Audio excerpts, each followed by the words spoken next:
بسم اللہ الرحمن الرحیم۔ ہمیشہ بڑے لوگ بڑے کارنامے ہی سر انجام دیا کرتے ہیں۔ اس دن کے بعد ہمیشہ حضرت عبداللہ بن ام مکتوم رضی اللہ عنہ کی یہی کوشش رہی کہ کوئی غزوہ ان سے نہ چھوٹے۔ میدان جنگ میں انہوں نے اپنے ذمہ خود ایک کام لے لیا تھا۔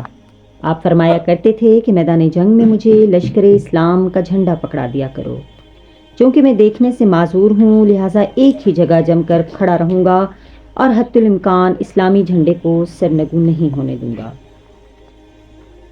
14 ہجری میں حضرت عمر بن خطاب رضی اللہ عنہ نے دشمنان اسلام کو صفحہ ہستی سے مٹانے کے لیے ایک بہت بڑی یلغار کا پروگرام ترتیب دیا۔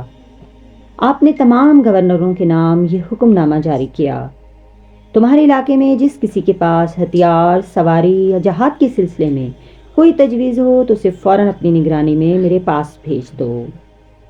فاروق اعظم رضی اللہ عنہ کی آواز پر لبیک کہتے ہوئے چاروں طرف سے مسلمان فوج در فوج مدینہ طیبہ میں پہنچنا شروع ہو گئے۔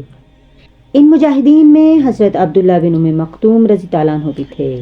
مسلمانوں کے اس لشکر جرار کی کمان ایک عظیم جرنیل حضرت سعد بن ابی وقاص رضی اللہ عنہ کے سپرد کر دی گئی اور انہیں جنگی نقطہ نگاہ سے چند ہدایات دے کر اس مشن پر روانہ کر دیا گیا۔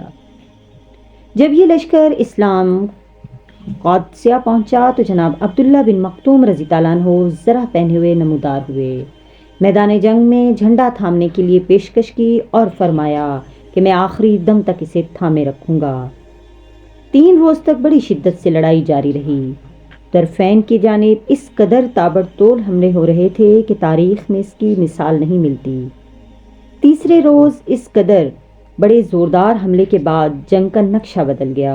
اس میدان میں مسلمانوں کو غلبہ حاصل ہوا اور سرزمین شرک میں توحید کا جھنڈا لہرانے لگا، لیکن اس فتح و کامرانی کی قیمت سینکڑوں شہداء کی صورت میں ادا کرنی پڑی، اور ان عظیم المرتبت شہداء میں حضرت عبداللہ بن ام مکتوم رضی اللہ عنہ بھی شامل تھے۔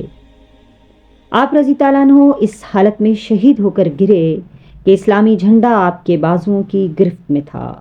سبحان اللہ۔